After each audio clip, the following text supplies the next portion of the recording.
కృష్ణా జిల్లా గన్నవరం నియోజకవర్గంలో సమస్యల పరిష్కారం కోసం ఓ వేదికను ఏర్పాటు చేశారు.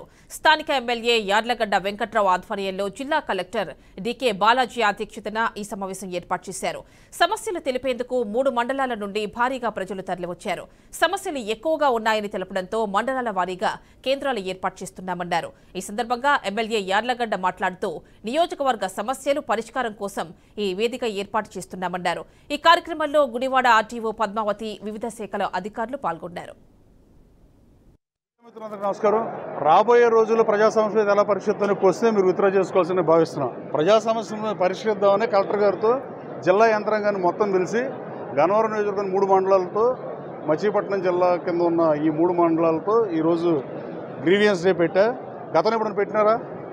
మీరు అటెండ్ అయ్యారా గ్రీవియన్స్ డే మీటింగ్కి? సో దాన్ని బట్టి మీరు అర్థం చేసుకోండి. ప్రజా సమస్యల పట్ల చిత్తశుద్ధితో పనిచేస్తా.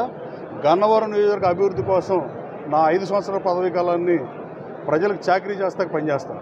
చంద్రబాబు నాయుడు గారు సుపరిపాలన అందించినట్టే ఈ నియోజకవర్గంలో చాలా సమస్యలు ఉన్నాయి.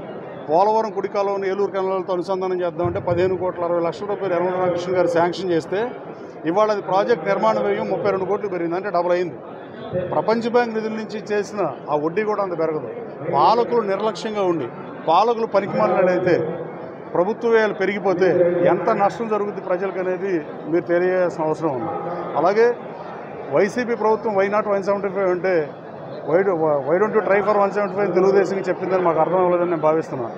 అలాగే పబ్లిక్ లిమిటెడ్ కంపెనీగా ఉండాల్సిన ప్రభుత్వం గత 5 సంవత్సరాల్లో ప్రైవేట్ లిమిటెడ్ కంపెనీగా నడపడం వల్ల వైఎస్ఆర్ కాంగ్రెస్ పార్టీకి 11 స్థానాలకు పరిమితమైన పరిస్థితి. మేము పబ్లిక్ లిమిటెడ్ కంపెనీలాగానే నడుపుతాం, ప్రభుత్వానికి పారదర్శకతతో నడిపిస్తాం. సుపరిపాలనకు తార్కాణమే రియల్ ఎస్టేట్ రేట్లు పెరగడానికి కారణం.